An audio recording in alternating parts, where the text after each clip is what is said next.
कि संसद में भाषण देने के लिए और पूरे संसद से पूरे बिहार को रिप्रेजेंट करेगी है। तो आइए जानते हैं इस बेटी की कहानी, इन्हीं की जुबानी। सबसे पहले आपका बहुत बहुत स्वागत और बधाई आपको। Thank you sir. कैसे हैं आप?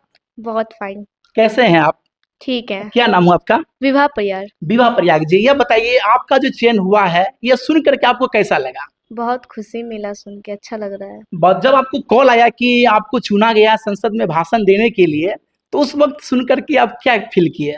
बहुत खुद पे प्राउड फील हो रहा था, और ज़्यादा तो सर सौरभ सर के वजह से आज जो भी है, जिस मुकाम पे है अभी, और स्कूल के सारे शिक्षक के वजह से है वो, बस स्कूल के वजह से और सर लोग के वजह से। अच्छा, इसकी तैयारी पहले से आप कर रहे थे या क्या? इसमें कैसे यहाँ तक पहुँचना हुआ?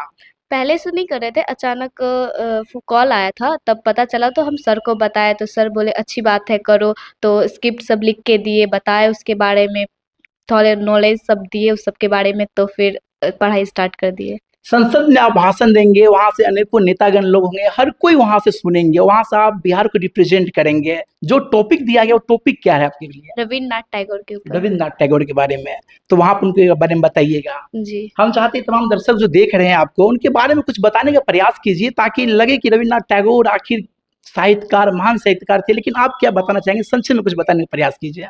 ठीक। रविन्द्रनाथ टैगोर जी का जन्म 7 मई 1861 को कोलकाता के एक शिक्षित और सम्मानित परिवार में हुआ था।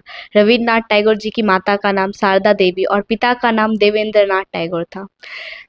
1913 में रविन्द्रनाथ टैगोर जी को एक साहित्य का नोबेल पुरस्कार मिला था। वो पुरस्कार पाने वाले पहले गैर यूरोपीय व्यक्ति थे, और उन्होंने बहुत सारी कविताएं लिखी है, उपन्यास, नाटक और निबंध भी लिखे, और उनकी सबसे प्रसिद्ध कृति थी गीतांजलि, जिसके लिए उन्हें नोबेल प्राइज मिला था। क्या बात है, बहुत खूब, बहुत बढ़िया। अच्छा, ये बताइए, जब आपको लगा कि पूरे बिहार में केवल हमें को चुना गया है, तो उस वक्त आपको कैसा लगा जान करके ये बात? बहुत ज़्यादा खुश हो रहे थे हम, कि हमें सोचे भी नहीं थे सपना में कि कभी सांसद भवन जाएंगे। अच्छा, आपकी पढ़ाई लिखाई कहाँ तक हुई है? अभी 10th के एग्जाम दिए हैं, 11th में एडमिशन करवाएंगे। जी। निकला रिजल्ट? जी। क्या परसेंट आया? 77% है। 77% आया। क्या बात, बहुत खूब। कहते हैं बेटी घर का मान है, सम्मान है, और बेटी से ही स्वाभिमान है। दोस्तों, यह वो बेटी है जो बिहार में सिर्फ एक का चयन हुआ, वो भी इसी प्रोजेक्ट वाले का उच्च विद्यालय से है। और कहते हैं ना कि हर छात्र के पीछे किसी न किसी का हाथ होता है, तो वो एक गुरु का हाथ होता है। तो वो गुरु भी मेरे साथ मौजूद है, उनसे भी बात करने का प्रयास करेंगे। ये बताइए विभा जी, क्या कहेंगे उन छात्रों से, जो छात्र तो स्पीच देते हैं, भाषण देते हैं, लेकिन भाषण के वक्त क्या होता है, उसके पैर हाथ डगमगा जाते हैं, वो अच्छा से बोल नहीं पाते हैं, लेकिन आप संसद में भाषण दीजिएगा, कैसे, इतना हिम्मत कहाँ से लाएंगे आप? ये हिम्मत तो हम पढ़े भी थे, और सर लोग बताए, मतलब डेली हम आते हैं तो सर हमें बताते हैं कि ऐसे बोलना है, इस तरीके से बोलना है, ऐसे खड़े रहना है, हाथ का मूवमेंट देना है, सब कुछ सर सिखाते हैं यहाँ पर, तो हम उसको फॉलो करते हैं। क्या बात है, कौन सर सिखा रहे थे? सौरभ सर और सारी टीचर लोग भी सिखाते हैं। अच्छा, ये भाषण देने से पहले, कहाँ का आप स्पीच दिए हैं, कहीं पे? ऐसे नॉर्मल स्कूल सब में देते थे। ऐसे पहले कहीं मौका मिला था बड़े समारोह में भाषण देने के लिए? नहीं नहीं। स्कूल में देते थे भाषण? हाँ, स्कूल में कभी कभी स्पीच होता था तो दे देते थे। क्या मुद्दा रहता होगा? कोई भी टॉपिक, जैसे महात्मा गांधी के बारे में हो गया, उस सब के बारे में कभी कभी दे देते थे। क्या बात है, बहुत खूब, बहुत बढ़िया। तो आगे क्या मिशन आपका है? आगे जो स्पीच देंगे इसके बाद मिशन क्या आपका रहेगा? अभी तो सोचे नहीं है, फिर कुछ कहीं नेता बनने का तो इरादा नहीं है? नहीं नहीं, पर एक अच्छा इंसान बनेंगे। क्या बात है, बहुत खूब। अच्छा, उन छात्रों से क्या कहिएगा जो छात्र पढ़ लिख लेते हैं, एमए बीए कर लेते हैं, लेकिन जब उन्हें बोलने की बारी आती है ना, तो उनकी जबानें नरखा जाती है, बढ़िया से रिप्रेजेंट वो नहीं कर पाते हैं, उनको क्या कहिएगा?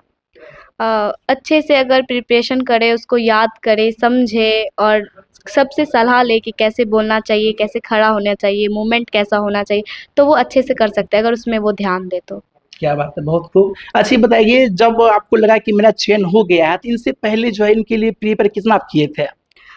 इसके बारे में, रविन्द्रनाथ टैगोर के बारे में बस नॉर्मल बेसिक चीज़ सब पता था, उतना तो नहीं पता था। जब आया तो फिर नॉलेज लेना स्टार्ट कर दिए। अच्छा, इनका कहीं चयन हुआ था पहले से, कुछ तैयारी हुई थी? इसका चयन तो नहीं हुआ था, पर इससे पहले 91वीं राष्ट्रीय विज्ञान प्रदर्शनी में दिसंबर के लास्ट वीक में गए थे, तो वहाँ पर जो रिकॉर्डिंग हो रहा था, तो रिकॉर्डिंग हुआ हमारा और सब कुछ। उसके बाद शॉर्ट लिस्ट उधर से आया था, शायद उसी में चयन हुआ होगा। क्या बात है, बहुत खूब, बहुत बढ़िया।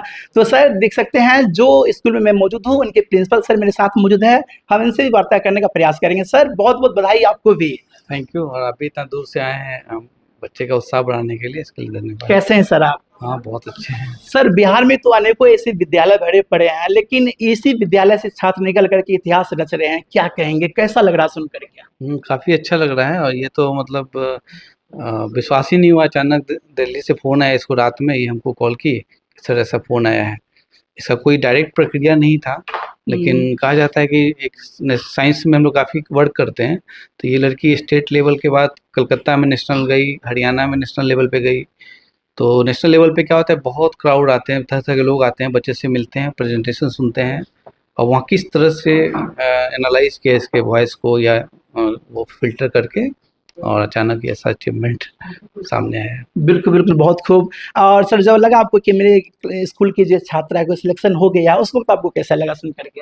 काफ़ी खुशी हुई, क्योंकि पार्लियामेंट में तो कभी सोचे भी नहीं थे, क्योंकि इसके लिए कोई मतलब माइंड मतलब साइंस एग्जीबिशन कुछ भी होता है, इवेंट होता है तो उसमें हम लोग काम करते हैं। जी जी जी। लेकिन पार्लियामेंट में बच्ची जाएगी, ये तो मतलब बहुत आश्चर्य हुआ।